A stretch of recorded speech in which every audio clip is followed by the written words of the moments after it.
నమస్కారం. ఈటీవీ న్యూస్కు స్వాగతం. ముఖ్యాంశాలు. గుంటూరు జీజీహెచ్లో అందుబాటులోకి కొత్త మాతా శిశు ఆరోగ్య కేంద్రం. పూర్వ విద్యార్థులు నిర్మించిన భవనాన్ని ఆరంభించిన చంద్రబాబు.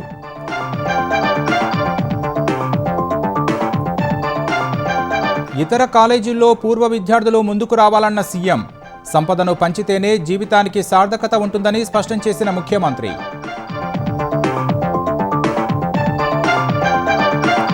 తిరుమల కల్తీ నెయ్యిపై వైసీపీ తప్పుడు ప్రచారం చేస్తోందన్న టీడీపీ. మహాపాపాన్ని కప్పిపుచ్చుకునేందుకు ప్రయత్నిస్తోందని ఆక్షేపణ.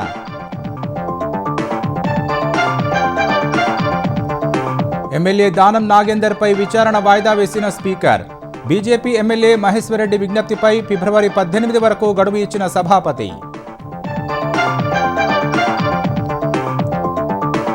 హార్వర్డ్ యూనివర్సిటీలో లీడర్షిప్ కోర్సు పూర్తి చేసిన రేవంత్ రెడ్డి. ధ్రువపత్రం అందజేసిన యాజమాన్యం. ఎల్లుండి హైదరాబాద్కు సీఎం. మేడారం మహాజాతరకు పోటెత్తిన భక్తులు. జనసంద్రాన్ని తలపిస్తున్న పరిసరాలు. సమ్మక్క సారళమ్మలకు మొక్కులు చెల్లిస్తున్న ప్రజలు.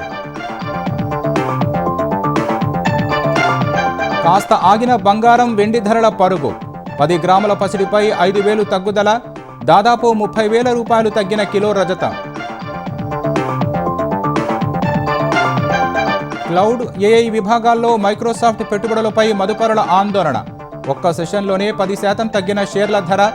ఆవిరైన 36 లక్షల కోట్ల సంపద.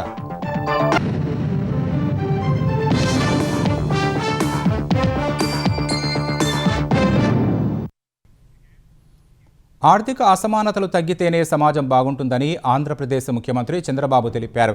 గుంటూరులో పూర్వ విద్యార్థులు ఇచ్చిన 100 కోట్ల రూపాయల విరాళాలతో నిర్మించిన ఎంసీహెచ్ బ్లాక్ను ఆయన ప్రారంభించారు. ఇదే సేవాభావంతో మరింత మంది ముందుకు రావాలని, పీపోర్ భాగస్వాములుగా మారి పేదరిక నిర్మూలనకు పాటుపడాలని చంద్రబాబు కోరారు. గుంటూరులో జీజీహెచ్లో పూర్వ విద్యార్థులు విరాళాలుగా ఇచ్చిన 100 కోట్ల రూపాయలతో నిర్మించిన మాతా శిశు సంరక్షణ కేంద్రం ఎంసీహెచ్ కొత్త బ్లాక్ను ముఖ్యమంత్రి చంద్రబాబు ప్రారంభించారు. అనంతరం మాట్లాడిన సీఎం, బిల్గేట్స్ ఫౌండేషన్ సాయంతో సంజీవని కార్యక్రమం ప్రయోగాత్మకంగా అమలు చేశామన్నారు. ఫలితాలు బాగుండడంతో రాష్ట్ర వ్యాప్తంగా అమలు చేసేలా కార్యక్రమం రూపొందించామని తెలిపారు. ప్రపంచంలో ఉండే వైద్య సాంకేతికత మొత్తాన్ని అత్యవసర వైద్యం అందించేందుకు వీలుగా ఎయిర్ అంబులెన్సులు, డ్రోన్లు అందుబాటులోకి తెస్తామన్నారు. విదేశాల్లో ఉన్న వైద్య నిపుణులు అమరావతికి తిరిగి రావాలని విజ్ఞప్తి చేశారు.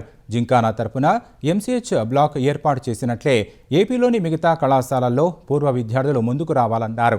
సంపాదన వల్ల మనిషికి తృప్తి రాదని, ఆ డబ్బును సమాజానికి తిరిగి ఇవ్వడంలోనే నిజమైన సంతోషం దాగి ఉందన్నారు. ఏపీ ప్రభుత్వం తరపున చేపట్టిన P4 కార్యక్రమంలో భాగస్వాములు కావాలని పిలుపునిచ్చారు. ఎప్పుడు కూడా మనం బాగుంటేనే చాలదు, మన చుట్టూ కూడా సమాజం బాగుండాలి అనేది మన సంస్కృతి, మన లెగసీ కూడా. భారతదేశం యొక్క సంస్కృతి సాంప్రదాయాలు ప్రపంచంలో ఏ దేశంలో లేవని మరొకసారి మీ అందరికీ విజ్ఞప్తి చేస్తున్నాం. అంటే ఈరోజు మనందరం మాట్లాడుతున్నాం పబ్లిక్ ప్రైవేట్ పార్ట్నర్షిప్. ఈరోజు గవర్నమెంట్ ఆఫ్ ఇండియా రోడ్లు కానీ, ఎయిర్పోర్ట్లు కానీ, పవర్ కానీ ఫాస్ట్ ఫేస్లో డెవలప్మెంట్ కావాలంటే ఇది ఒకటే మార్గమని పీపీపీ మోడల్ ఇస్తున్నారు. దానిపైన ఒక 20 ఏళ్ళు 30 ఏళ్ళు వాళ్ళు రన్ చేసిన తర్వాత తిరిగి అసెట్ని ప్రభుత్వానికి అప్పచెప్తున్నారు. అందువల్లనే ఈరోజు మీరు రోడ్డు చూస్తున్నారు. ఒకప్పుడు ఇండియాలో రోడ్లు మీరు చిన్నప్పుడు చదువుకునేటప్పుడు ఉండే రోడ్లు ఈరోజు నేషనల్ హైవేస్ మీరు చూస్తే ప్రపంచానికి ధీటుగా ఇన్ఫ్రాస్ట్రక్చర్ అభివృద్ధి అవుతోంది భారతదేశంలో. ఈ విషయం మనం గుర్తుపెట్టుకోవాల్సిన అవసరం ఉంది.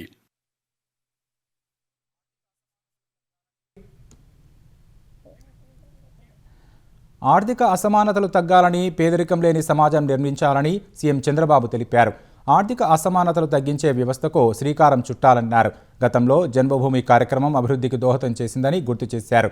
P4 కార్యక్రమం ద్వారా ఆర్థిక అసమానతలు రూపుమాపేందుకు ప్రభుత్వం కృషి చేస్తోందన్నారు. ఇప్పుడు నేను తీసుకొచ్చిన కార్యక్రమం చూస్తే ఆర్థిక అసమానతలు తగ్గించడమే కాకుండా పేదరికం లేకుండా చేయాలి. First phase. సెకండ్ ఫేజ్లో ఆర్థిక అసమానతలు తగ్గించాలని ఈ కార్యక్రమం తీసుకున్నాం. దగ్గర సమాజంలో ఒక 10% చూస్తే 10, 15, 20% ఆ ప్రాంతాల్లో 22 లక్షల కుటుంబాలు హ్యాండ్ హోల్డింగ్ చేయగలిగితే, అయితే దానికి కావలసిన వ్యక్తులను కూడా మీరు చూస్తే బంగారు కుటుంబాలని హ్యాండ్ హోల్డింగ్ మార్గదర్శన పెట్టాం. ఇప్పటికి 50% రీచ్ అయ్యాం. 10,42,000 మందిని 1,02,000 మంది అడాప్ట్ చేసుకున్నారు. ఇది గాని జరిగితే నిరంతరం ఆర్థిక అసమానతలు తగ్గించే వ్యవస్థకు మనం శ్రీకారం చుట్టాలి. వీళ్ళు ఒకసారి పైకి వెళితే కొంతమంది కిందికి వస్తారు, మళ్ళా హ్యాండ్ హోల్డ్ చేయడం. ఈ విధంగా మనం సమాజంలో నిరంతరం ఒక సాటిస్ఫాక్షన్ కానీ ఇంకొక పక్కన హ్యాపీనెస్ ఉండాలంటే ఇలాంటి కార్యక్రమానికి శ్రీకారం చుట్టాలనే ఉద్దేశంతోనే ఈరోజు P4 తీసుకొచ్చాం. భారత్ ప్రపంచంలోని అతిపెద్ద ఆర్థిక వ్యవస్థగా వేగంగా ఎదుగుతోందని చంద్రబాబు తెలిపారు. 2028 నాటికి మూడో అతిపెద్ద ఆర్థిక వ్యవస్థగా భారత్ తయారవుతుందని ధీమా వ్యక్తం చేశారు. 2047 నాటికి ప్రపంచంలోనే ప్రథమ స్థానంలో భారత్ ఉండాలనేది అందరి ఆకాంక్ష కావాలని సూచించారు. ప్రధానమంత్రి నరేంద్ర మోడీ గారి నాయకత్వంలో ఇటీవల కాలంలో మీరు చూస్తే హైయెస్ట్ గ్రోత్ ఉండే ఏకైక దేశం భారతదేశం. దీంట్లో అనుమానమే లేదు. కంటిన్యూగా కన్సిస్టెంట్గా ఈరోజు ఇంకొక పక్కన మనం నెంబర్ 4లో ఉన్నాం. ప్రపంచంలో అతిపెద్ద ఆర్థిక వ్యవస్థ 4వది. 2028కి మూడవ అతిపెద్ద ఆర్థిక వ్యవస్థగా తయారవుతాం. 2038కి రెండవ అతిపెద్ద ఆర్థిక వ్యవస్థగా భారతదేశం ఉంటుంది. వికసిత్ భారత్ 2047. ఆ సమయంలో భారతదేశం ప్రపంచంలో నెంబర్ 1గా ఉండాలనేది మనందరి ఆకాంక్ష. హైదరాబాద్ కంటే మెరుగైన నగరం నిర్మించాలన్న లక్ష్యంతోనే అమరావతిని తీర్చిదిద్దుతున్నట్లు సీఎం చెప్పారు. దేశంలో క్వాంటమ్ వ్యాలీ అంటే అమరావతి గుర్తుకు వచ్చేలా అభివృద్ధి చేస్తామని స్పష్టం చేశారు. తిరుమల తిరుపతి దేవస్థానం ప్రతిష్టకు భంగం కలిగించే విధంగా గత వైసీపీ ప్రభుత్వం వ్యవహరించిందని ఆంధ్రప్రదేశ్ విద్యాశాఖ మంత్రి నారా లోకేష్ ధ్వజమెత్తారు. చేయకూడని పాపాలు చేసి ఇప్పుడు కూడా తప్పుడు ప్రచారాలతో ప్రజలను మభ్యపెట్టే ప్రయత్నం చేస్తోందని మండిపడ్డారు. టీడీపీ శ్రేణుల శిక్షణ తరగతుల్లో పాల్గొన్న లోకేష్ వైసీపీ అసత్య ప్రచారాలను తిప్పికొట్టి వాటిని ప్రజలకు తెలియజేయాల్సిన బాధ్యత టీడీపీ కార్యకర్తలదేనని స్పష్టం చేశారు. కూటమిని చీల్చేందుకు కొన్ని శక్తులు ప్రయత్నిస్తున్నా విడదీయం ఎవరితరం కాదని ధీమా వ్యక్తం చేశారు. పార్టీ బలోపేతమే లక్ష్యంగా ప్రతి కార్యకర్త పనిచేయాలని పిలుపునిచ్చారు. ఇకపై అభివృద్ధి, తప్పుడు ప్రచారాలతో రాజకీయాలు చేసే శక్తులను ధీటుగా ఎదుర్కోవాలని లోకేష్ దిశానిర్దేశం చేశారు. పార్టీ నాయకులు అలగడం తగదని, ప్రతి ఒక్కరి కష్టాన్ని పార్టీ తప్పకుండా గుర్తిస్తుందని భరోసా ఇచ్చారు. తిరుమల లడ్డూ కల్తీపై సాక్షి ఛానల్ ఇచ్చిన క్లీన్ చిట్ను సిట్ ఇచ్చిన క్లీన్ చిట్గా వైసీపీ ప్రచారం చేసుకోవడం విడ్డూరంగా ఉందని ఆంధ్రప్రదేశ్ కార్మిక శాఖ మంత్రి వాసంశెట్టి సుభాష్ మండిపడ్డారు. కల్తీ జరిగిందని దర్యాప్తు సంస్థ నిగ్గు తేల్చినా సంబరాలు చేసుకోవడానికి సిగ్గులేదా అని నిలదీశారు. మహాపాపాన్ని కప్పిపుచ్చుకునేందుకు వైసీపీ నేతలు విషప్రచారం చేస్తున్నారని ఆగ్రహం వ్యక్తం చేశారు. ఏదో వైసీపీ వాళ్ళకి టీటీడీ లడ్డు విషయంలో క్లీన్ చిట్ ఇచ్చారని చెప్పి వాళ్ళు సంబరాలు చేసుకుంటూ ఉన్నారు ఈ సోషల్ మీడియాలో. అసలు సిగ్గుందా ఈ మనుషులకి అని చెప్పి అందరికీ భావం కలుగుతుంది. ఎందుకంటే ఈ సాక్షి ఛానల్ కానీ ఏమన్నా క్లీన్ చిట్ ఇచ్చిందేమో మాకు తెలియదు. కానీ వైఎస్ రాజశేఖర రెడ్డి గారు కూడా 7 కొండలు కాదు అవి 5 కొండలే అని కూడా వాదించడం మనం చూసాం. ఇక జగన్ రెడ్డి గారి విషయానికి వస్తే ఎక్కడ డిక్లరేషన్ ఇవ్వకుండా పైకి వెళ్ళిపోవటం, ఏదైనా పండగలు వచ్చేటప్పుడు గుడికి వెళ్లకుండా వెనకాల ఏదో సెట్టింగ్ వేసి పబ్బం గడపటం, వీళ్ళందరూ కూడా కక్షగట్టి ఎందుకు తిరుమల దేవస్థానాన్ని టార్గెట్ చేస్తున్నారో అర్థం కావట్లే. తిరుమల దేవస్థానం అంటే మీకు ఎందుకు అంత కోపం? ఆ కలియుగ దేవుడు విషయానికి ఎవరు వచ్చినా సరే ఒక్కొక్కరుగా భూస్థాపితం అయిపోయారు. అది చరిత్ర చెప్తుంది, తెలుసుకోండి. మీరు కూడా 11 సీట్లు పడిపోయారు, గమనించలేదు. వైసీపీ హయాంలో తిరుమల లడ్డూ మాత్రమే కాకుండా భక్తులకు పెట్టే అన్నదానంలోని బియ్యము కల్తీ జరిగిందని శాప్ చైర్మన్ రవినాయుడు ఆరోపించారు. ప్రకృతి వ్యవసాయం చేస్తున్న రైతుల నుంచి కొనుగోలు చేశామని చెప్పి ప్లాస్టిక్ బియ్యంతో ప్రసాదాలు వండి భక్తులకు వడ్డించారని మండిపడ్డారు. ఈ అక్రమాలపైన చర్యలు తీసుకోవాలని టీటీడీ చైర్మన్ను రవినాయుడు కోరారు. లడ్డు ఒకటే కాదు, అన్నదానంలో సప్లై చేసిన బియ్యాన్ని కూడా కల్తీ చేశారు వీళ్ళు. ఇదేం బియ్యం చెప్పండి? ప్లాస్టిక్ బియ్యం. ఇది ఒరిజినల్ బియ్యం. వీళ్ళు చేసిన కల్తీ ఇలాంటిది. ప్లాస్టిక్ బియ్యమును కూడా కొండ మీద అన్నదానంలో ప్రకృతి సేద్యం ఏదైతే బియ్యం దగ్గర తీసుకుంటున్నామని, రైతుల దగ్గర తీసుకుంటున్నామని చెప్పి ఆ రోజు ఇచ్చారో దాంట్లో కూడా అవినీతి జరిగింది. ప్లాస్టిక్ బియ్యం సరఫరా అయింది కొండ మీదకి.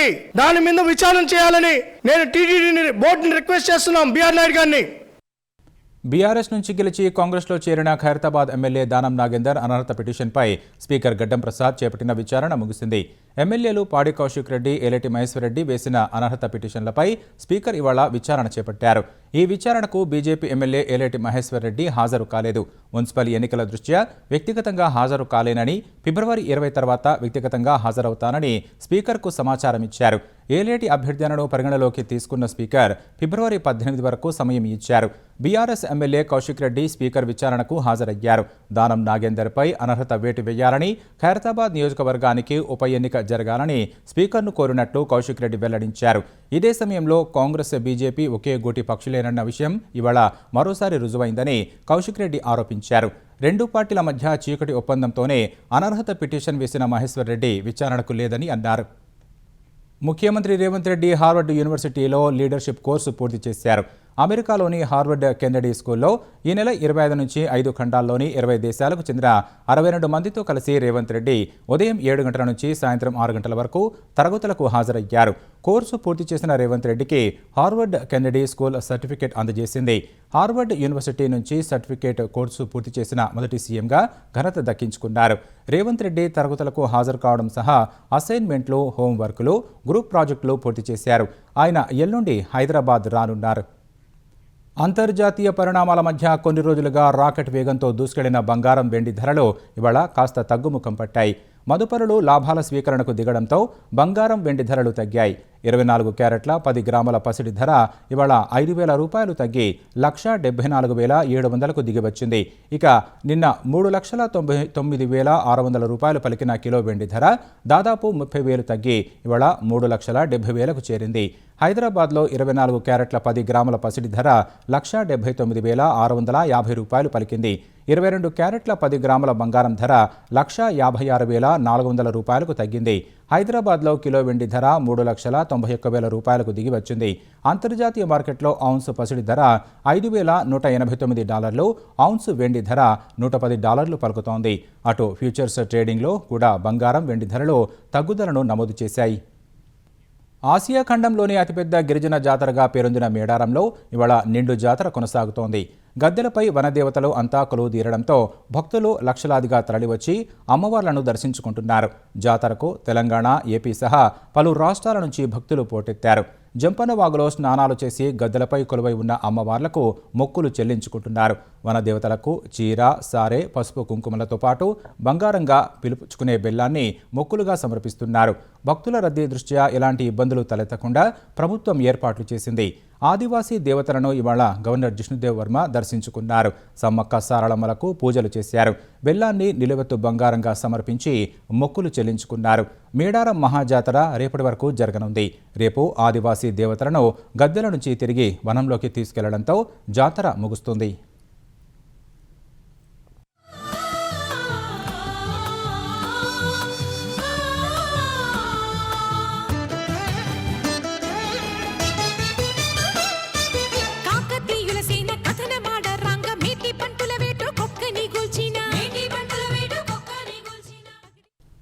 నల్లమల సాగర్ డిపిఆర్ తయారీ సహా అనుమతుల ప్రక్రియను ఆపితేనే కేంద్ర కమిటీ సమావేశానికి వస్తామని చెప్పి ఇవాళ ఎందుకు హాజరవుతున్నారని మాజీ మంత్రి బీఆర్ఎస్ శాసనసభాపక్ష ఉపనేత హరీష్ రావు ప్రశ్నించారు. ప్రక్రియ ఆపామని కేంద్రం, ఏపీ హామీ ఇచ్చాయా అని అడిగిన ఆయన హామీ ఉంటే ఆ లేఖలు బయటపెట్టాలని డిమాండ్ చేశారు. ఏపీ ఒత్తిడితో కేంద్రం నిర్వహిస్తున్న సమావేశాన్ని బహిష్కరించాలని డిమాండ్ చేశారు. ఢిల్లీలో జరిగే సమావేశంలో తెలంగాణకు మరణశాసనం రాస్తున్నారన్న హరీష్ రావు ఏపీ జల దోపిడీకి రేవంత్ రెడ్డి ప్రభుత్వం మొదటి నుంచి సహకరిస్తోందని మండిపడ్డారు. ఏపీ నల్లమల సాగర్ పనులు కొనసాగిస్తున్నా ఢిల్లీ సమావేశానికి ఎలా వెళతారని ప్రశ్నించారు. తెలంగాణకు అన్యాయం జరుగుతుంటే చూస్తూ ఊరుకోమని, కేసీఆర్ నాయకత్వంలో పోరాటానికి శ్రీకారం చుడతామని తెలిపారు. సమైక్య రాష్ట్రంలో ఆనాడు కృష్ణా నదీ జలాల్లో తెలంగాణకు తీరని ద్రోహం చేసింది కాంగ్రెస్. ఈరోజు గోదావరి జలాల్లో కూడా తీరని ద్రోహం చేస్తున్నది నేటి కాంగ్రెస్. ఇది మరో చారిత్రక ద్రోహం. ఈరోజు ఢిల్లీలో జరగబోతున్నటువంటి సమావేశం అది తెలంగాణకు మరణ శాసనం లాంటిది. పోలవరం నల్లమల్ల సాగర్ విషయంలో మొదటి నుంచి కూడా రేవంత్ రెడ్డి గారి ప్రభుత్వం ఒక ప్లాన్డ్గా ఆంధ్రప్రదేశ్ ప్రభుత్వానికి సహకరిస్తూ వస్తుంది. మీటింగ్కు ముందు ఢిల్లీలో పోనన్నావు, మీటింగ్ పోయినావు, ముఖ్యమంత్రుల మీటింగ్కు. ఎజెండాలో లేనే లేదని బుకాయించే ప్రయత్నం చేసినావు. సంతకం పెట్టాను, సంతకం పెట్టినావు. కమిటీ వెయ్య అన్నావు, కమిటీ వేసినావు.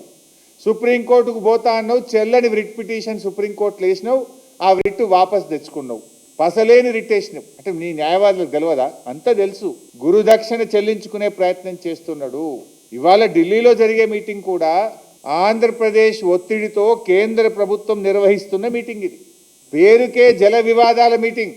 ఎజెండా మాత్రం 200 టీఎంసీల గోదావరి నీళ్లను పోలవరం ద్వారా నల్లమల్ల సాగర్కు రాయలసీమ ప్రాంతానికి తరలించేటువంటి ఒక కుట్ర జరుగుతూ ఉంది. తెలంగాణలో ఇంజనీరింగ్, ఫార్మా, అగ్రికల్చర్ ప్రవేశాల కోసం నిర్వహించే ఎప్సెట్ దరఖాస్తుల షెడ్యూల్ను అధికారులు విడుదల చేశారు. ఫిబ్రవరి 19 నుంచి ఆన్లైన్లో దరఖాస్తులు స్వీకరించనున్నట్లు తెలిపారు. దరఖాస్తులు సమర్పించేందుకు ఏప్రిల్ 4 వరకు గడువు ఇచ్చారు. మే 4 నుంచి 11 వరకు ఈఏపీ సెట్ పరీక్షలు జరగనున్నాయి. సంగారెడ్డి జిల్లా తెల్లాపూర్ మున్సిపాలిటీ పరిధిలో మేళ్ల చెరువులో అక్రమ నిర్మాణాలను హైడ్రా అధికారులు తొలగించారు. చెరువులో మట్టి నింపి నిర్మాణాలు చేపట్టారని వచ్చిన ఫిర్యాదులపై విచారణ జరిపిన హైడ్రా అధికారులు అక్రమ కట్టడాలు చేపట్టినట్లు నిర్ధారించారు. ఈ మేరకు మట్టి నింపి ఎఫ్టీఎల్ ప్రాంతంలో నిర్మించిన ప్రహరీని అధికారులు జేసీబీల సాయంతో కూల్చివేశారు. చెరువు పూడ్చేందుకు పోసిన మట్టిని తొలగించారు. రాజధాని అమరావతిలో నివాసం ఉండే వారి కోసం పాఠశాలలు, 50 పడకల ఆసుపత్రుల నిర్మాణం వేగంగా పూర్తి చేయాలని పురపాలక శాఖ మంత్రి నారాయణ అధికారులను సూచించారు. విట్, ఎస్ఆర్ఎం యూనివర్సిటీల ప్రతినిధులతో రాయపూడి మంత్రి క్యాంపు కార్యాలయంలో ఆయన సమావేశమయ్యారు. అమరావతిలో జూన్ నాటికి ప్రైవేట్ స్కూల్స్, ఆసుపత్రులు ఏర్పాటు చేయడంపై వారితో చర్చించారు. వచ్చే జూన్ నుంచి తరగతులు ప్రారంభించేందుకు వీలుగా పాఠశాలలు సిద్ధమవ్వాలని నారాయణ సూచించారు. ఆంధ్రప్రదేశ్లోని పలు ప్రాంతాల్లో ఈ ఉదయం అలుముకున్న దట్టమైన పొగమంచు రాకపోకలపై తీవ్ర ప్రభావం చూపింది. నెల్లూరులో ఉదయం 8 గంటల వరకు మంచు తెరలు తొలగలేదు. ఉదయాన్నే వివిధ పనుల నిమిత్తం వెళ్లే ప్రజలు మంచు కారణంగా ఇబ్బంది పడ్డారు. రహదారులను మంచు కమ్మయ్యగా లైట్ల వెలుతురులో వాహనదారులు రాకపోకలు సాగించారు. ఎదురుగా వస్తున్న వాహనాలు అతి సమీపంలోకి వచ్చే వరకు కనిపించక ఇబ్బంది పడ్డారు. బాపట్ల జిల్లా చీరాల, వేటపాలెం, చినగంజాం ప్రాంతాల్లో కూడా పొగమంచు ఇబ్బంది పెట్టింది. తెల్లవారుజాము నుంచి కురిసిన పొగమంచుతో రోడ్లపై వాహనదారులు ఇబ్బంది పడ్డారు. పొగమంచు వల్ల రైళ్లు కూడా నెమ్మదిగా వెళ్లాయి. ఆంధ్రప్రదేశ్లో మరో 3 నెలల్లో వీధి శునకాలకు శస్త్రచికిత్సలు, టీకాలు పూర్తి చేయడానికి చర్యలు తీసుకుంటామని రాష్ట్ర municipal administrative director Sampath Kumar చెప్పారు. అనంతపురంలోని డాగ్ సెంటర్ను పరిశీలించిన ఆయన రాష్ట్రంలో 2,40,000 శునకాలు ఉన్నట్లు గుర్తించామన్నారు. ఇందులో ఇప్పటికే 1,45,000 శునకాలకు ఆపరేషన్లు, టీకాలు పూర్తి చేశామన్నారు. త్వరలోనే మరో 90,000 శునకాలకు శస్త్రచికిత్సలు పూర్తి చేస్తామని తెలిపారు. ఎక్కడైతే డాగ్స్ ఉన్నాయో ఆ డాగ్స్ని అక్కడ నుంచి తీయకుండా గతంలో కోర్టు తీర్పు ఇచ్చారు. దాంట్లో కొంత మాడిఫై చేస్తూ ఆ మాడిఫికేషన్ ప్రకారం డాగ్ షెల్టర్స్ని ఏర్పాటు చేయొచ్చు ఊరు బయట, ఎవరికి ఇబ్బంది లేకుండా. అదేవిధంగా ఫీడింగ్ జోన్స్ని కూడా ఏర్పాటు చేయమని చెప్పడం జరిగింది. దాంతోపాటు ఆపరేషన్స్ చేయడం, వ్యాక్సినేషన్ చేయడం అనేది మున్సిపాలిటీ యొక్క బాధ్యత కింద ప్రభుత్వం గుర్తించింది. ముందు ఇన్స్టిట్యూషన్స్లో ఉన్నటువంటి డాగ్స్ నుంచి ప్రొటెక్షన్ కోసం ప్రతి ఇన్స్టిట్యూషన్కి ఒక నోడల్ ఆఫీసర్ని అపాయింట్ చేశారు. ఆ నోడల్ ఆఫీసర్ల యొక్క డ్యూటీ ఏంటంటే ఆ particular area, for example school ఉంటే స్కూల్లో పిల్లలకి డాగ్స్ కరవకుండా ఆ నోడల్ ఆఫీసర్ చుట్టూ ఫెన్సింగ్ చేసుకునే బాధ్యత ఆ నోడల్ ఆఫీసర్కి ఇవ్వడం జరిగింది. ఆ విధంగా మనం దాదాపు 14,000 ఇన్స్టిట్యూషన్స్ని ఐడెంటిఫై చేసి వాళ్ళకి నోడల్ ఆఫీసర్స్ అపాయింట్మెంట్ చేయడం జరిగింది. జాతిపిత మహాత్మా గాంధీ వర్ధంతి సందర్భంగా రాజ్ఘాట్ వద్ద రాష్ట్రపతి ద్రౌపది ముర్ము, ప్రధాని నరేంద్ర మోదీ ఆయనకు నివాళి అర్పించారు. ఎలాంటి ఆయుధం లేకుండా ప్రపంచాన్ని మార్చగల శక్తి అహింసకు ఉందని ప్రధాని మోదీ తెలిపారు. గాంధీ ఎల్లప్పుడూ స్వదేశీకి అధిక ప్రాధాన్యం ఇచ్చేవారని, అదే ఆత్మనిర్భర్ భారత్ అనే ప్రభుత్వ సంకల్పానికి మూల స్తంభమన్నారు. మహాత్మా గాంధీకి నివాళి అర్పించిన కాంగ్రెస్ అగ్రనేతలు రాహుల్ గాంధీ, మల్లికార్జున ఖర్గే అధికార శక్తి కంటే సత్యం, అహింస గొప్పవనే ప్రాథమిక సూత్రాన్ని గాంధీ ఇచ్చారని కొనియాడారు. ఆంధ్రప్రదేశ్ గవర్నర్ అబ్దుల్ నజీర్, ముఖ్యమంత్రి చంద్రబాబు, ఏపీ విద్యాశాఖ మంత్రి నారా లోకేష్, మాజీ సీఎం జగన్ మహాత్మా గాంధీకి నివాళి అర్పించారు. గాంధీజీ బోధనలైన సత్యం, అహింస, శాంతి, సేవ అనే సిద్ధాంతాలను ప్రతి ఒక్కరూ పాటించాలని ఎక్స్ వేదికగా సూచించారు. హైదరాబాద్ లంగర్ హౌస్లోని బాపు ఘాట్లో ఉప ముఖ్యమంత్రి భట్టి విక్రమార్క, మంత్రి పొన్నం ప్రభాకర్, పీసీసీ అధ్యక్షుడు మహేష్ కుమార్ గౌడ్లతో కలిసి గవర్నర్ జిష్ణుదేవ్ వర్మ మహాత్మాగాంధీకి నివాళి అర్పించారు. ఈ మేరకు అహింసా మార్గంలోనే భారత జాతి ముందుకెళ్లాలని గవర్నర్ జిష్ణుదేవ్ వర్మ పిలుపునిచ్చారు. క్లౌడ్ ఏఐ విభాగాలపై పెట్టుబడుల్లో పెరుగుదల, అందుకు తగ్గ ఫలితాలు కనిపించడం లేదన్న ఆందోళనల మధ్య మైక్రోసాఫ్ట్ షేర్లు ఒక్క సెషన్లోనే 10% పైనే క్షీణించాయి. ఈ కారణంగా మైక్రోసాఫ్ట్ ఈక్విటీ విలువలో $400 బిలియన్ సంపద ఆవిరైంది. ఒక దశలో ఆ కంపెనీ షేర్ అమెరికన్ స్టాక్ ఎక్స్చేంజీలో 12% కుంగింది. చివరకు 10% నష్టంతో ముగిసింది. ఈ నష్టంతో భారత కరెన్సీలో మైక్రోసాఫ్ట్ సంపద 36 లక్షల కోట్ల రూపాయలు ఆవిరైంది. 2020 మార్చి తర్వాత మైక్రోసాఫ్ట్ ఈ స్థాయిలో నష్టాలను చవిచూడడం ఇదే తొలిసారి కాగా, అమెరికా స్టాక్ మార్కెట్ చరిత్రలో ఒక్కరోజే ఈ స్థాయి పతనం ఇది రెండోది. 2025 జనవరిలో చైనాకు చెందిన డీప్ సీక్ ఏఐ మోడల్ ప్రవేశంతో చిప్ తయారీ సంస్థ ఎన్విడియా $593 బిలియన్ కోల్పోయింది. క్లౌడ్ ఏఐ విభాగాలపై మైక్రోసాఫ్ట్ పెట్టుబడుల్లో 66% పెరుగుదల కనిపించగా, ఆ సంస్థ క్లౌడ్ ప్లాట్ఫామ్ అజ్యూర్ వృద్ధి గత త్రైమాసికంతో పోలిస్తే మందగించింది. ఇది మదుపర్ల సెంటిమెంట్ను దెబ్బతీయగా, అమ్మకాలు పెరిగి ఆ సంస్థ షేర్లు 10% నష్టపోయాయి. గూగుల్, మెటా, మైక్రోసాఫ్ట్, అమెజాన్ వంటి కంపెనీలు వచ్చే ఏడాది డేటా సెంటర్లపై భారీ పెట్టుబడి ప్రణాళికలు ప్రకటించాయి. ఏఐతో తమకు స్వర్ణయుగం వస్తుందనే ఆశతో ఈ పెట్టుబడుల కోసం అప్పులు చేస్తున్నాయి. అమెరికా అధ్యక్షుడు డొనాల్డ్ ట్రంప్ సుంకాల పేరుతో మరోసారి కెనడాపై బెదిరింపులకు దిగారు. అమెరికాలో విక్రయించే కెనడా విమానాలపై 50% టారిఫ్లు విధించనున్నట్లు హెచ్చరించారు. చైనాతో వాణిజ్యం ఒప్పందం చేసుకుంటే అమెరికాకు దిగుమతి అయ్యే కెనడా వస్తువులపై 100% సుంకాలు విధిస్తానని వారాంతంలో ట్రంప్ హెచ్చరించారు. కెనడాతో ఇప్పటికే ఒప్పందం చేసుకున్నందున సుంకాలకు సంబంధించి ఇతర వివరాలవి వెల్లడించలేదు. జార్జియాలోని నవన్నా కేంద్రంగా పనిచేస్తున్న గల్ఫ్ స్ట్రీమ్ ఏరోస్పేస్ జెట్లను ధృవీకరించడానికి కెనడా నిరాకరించినందునే ప్రతీకార సుంకాలు విధించనున్నట్లు చెప్పారు. కెనడాకు చెందిన బాంబార్డియర్ సహా అన్ని కెనడియన్ విమానాల ధృవీకరణను రద్దు చేయనున్నట్లు ట్రంప్ తెలిపారు. మరోవైపు క్యూబాకు చమురు విక్రయించే దేశాలపై సుంకాలు విధించనున్నట్లు హెచ్చరించారు. ఈ మేరకు ఎగ్జిక్యూటివ్ ఆర్డర్పై ట్రంప్ సంతకం చేశారు. 4 ఏళ్లుగా జరుగుతున్న రష్యా ఉక్రెయిన్ యుద్ధం ముగింపు దిశలో మరో అడుగు పడింది. శాంతి చర్చలకు మాస్కో రావాలని ఉక్రెయిన్ను రష్యా ఆహ్వానించింది. యుద్ధం ఆపడానికి ఇరు దేశాల మధ్య ఒప్పందం కుదిర్చేందుకు అమెరికా తీవ్రంగా ప్రయత్నిస్తున్న వేళ ఈ పరిణామం చోటు చేసుకుంది.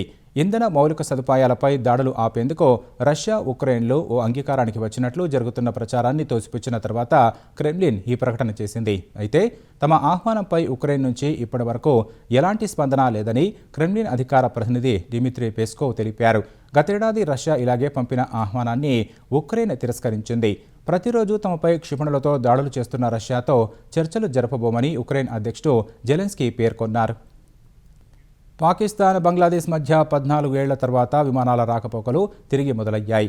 గురువారం రాత్రి 11 గంటలకు కరాచీలోని జిన్నా అంతర్జాతీయ విమానాశ్రయంలో విమన్ బంగ్లాదేశ్ ఎయిర్లైన్స్కు చెందిన విమానం దిగినట్లు పాకిస్తాన్ ఎయిర్పోర్ట్ అథారిటీ తెలిపింది. బంగ్లా విమానానికి సంప్రదాయ వాటర్ క్యానన్ల స్వాగతం లభించినట్లు తెలిపింది. ఢాకాతో విమానయానం సహా ఇతర రంగాల్లో సహకారం పెంచుకోనున్నట్లు సింధ్ గవర్నర్ కమ్రాన్ తెస్సోరి తెలిపారు. గతేడాది ఆగస్టులో పాక్ ఉప ప్రధాని ఇసాక్దార్ బంగ్లా పర్యటన సందర్భంగా విమాన సర్వీసుల పునరుద్ధరణకు ఇరు దేశాల మధ్య అంగీకారం కుదిరినట్లు ఢాకాలోని పాక్ హైకమిషనర్ తెలిపారు. అరుణాచల్ ప్రదేశ్లోని లోహిత్ వ్యాలీ అడవుల్లో చెలరేగిన కార్చిచ్చును అదుపు చేసేందుకు సైన్యం రంగంలోకి దిగింది. ఈ కార్చిచ్చును అదుపు చేసేందుకు MI-17 V5 హెలికాప్టర్లతో వైమానిక దళం ప్రత్యేక ఆపరేషన్ నిర్వహిస్తోంది. అరుణాచల్ ప్రదేశ్ ప్రభుత్వ అభ్యర్థన మేరకు అటవీశాఖ అధికారులతో కలిసి ఈ ఆపరేషన్ చేపట్టింది. ముందు జాగ్రత్తగా చుట్టుప్రక్కల గ్రామాల ప్రజలను అధికారులు తాత్కాలికంగా సురక్షిత ప్రాంతాలకు తరలించారు. నాగాలాండ్ కోహిమా జిల్లాలోని జుకో లోయ, మణిపూర్లోని సేనాపతి జిల్లాలో కూడా మంటలు చెలరేగాయి. వాటిని అదుపు చేసేందుకు సహాయక బృందాలు రంగంలోకి దిగాయి. శబరిమల బంగారం చోరీ కేసులో ప్రముఖ నటుడు జయరామ్ను సిట్ విచారించినట్లు తెలుస్తోంది. చెన్నైలోని ఆయన నివాసంలో ఇటీవల ప్రశ్నించినట్లు అధికారిక వర్గాలు తెలిపాయి. ఈ కేసులో ప్రధాన నిందితుడు ఉన్న కృష్ణన్ నిర్వహించిన పూజల్లో ఆయన ఎన్నిసార్లు పాల్గొన్నారు, ఇద్దరి మధ్య ఆర్థిక లావాదేవీలు ఏమైనా జరిగాయా అనే కోణంలో ప్రశ్నించినట్లు పేర్కొన్నాయి. శబరిమల ఆలయం నుంచి తీసుకొచ్చిన బంగారం తాపడాలతో ఉన్ని కృష్ణన్ 2019లో చెన్నైలో నిర్వహించిన పూజల్లో జయరాం పాల్గొన్న వీడియోలు ఇటీవల బయటికి వచ్చాయి. ఈ నేపథ్యంలోనే ఆయన్ను ప్రశ్నించినట్లు తెలిసింది. శబరిమల ఆలయంలో ద్వారపాలకుల విగ్రహాలు, గర్భగుడి తలుపుల నుంచి బంగారం అదృశ్యంపై దర్యాప్తు చేస్తున్న సెట్ శ్రావణ్కోర్ దేవస్థానం బోర్డుకు చెందిన 2 అధ్యక్షులు సహా 12 మందిని అరెస్టు చేసింది. ముఖ్యాంశాలు మరోసారి. గుంటూరు జీజీహెచ్లో అందుబాటులోకి కొత్త మాతా శిశు ఆరోగ్య కేంద్రం. పూర్వ విద్యార్థులు నిర్మించిన భవనాన్ని ఆరంభించిన చంద్రబాబు.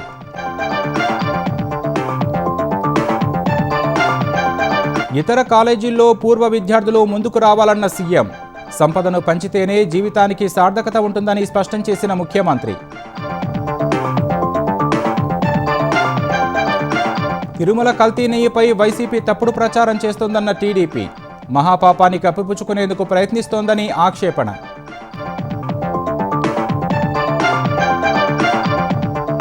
ఎమ్మెల్యే దానం నాగేందర్పై విచారణ వాయిదా వేసిన స్పీకర్. బీజేపీ ఎమ్మెల్యే మహేశ్వరరెడ్డి విజ్ఞప్తిపై ఫిబ్రవరి 18 వరకు గడువు ఇచ్చిన సభాపతి. హార్వర్డ్ యూనివర్సిటీలో లీడర్షిప్ కోర్సు పూర్తి చేసిన రేవంత్ రెడ్డి. ధృవపత్రం అందజేసిన యాజమాన్యం.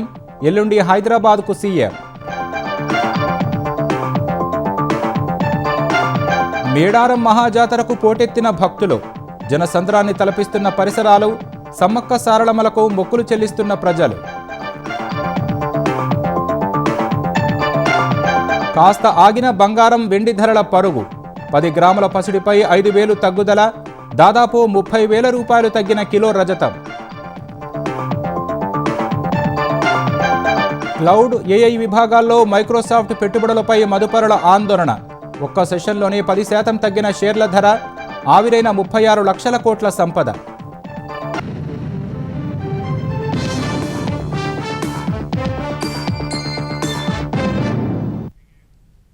ఈటీవీ న్యూస్ సమాప్తం. నమస్కారం.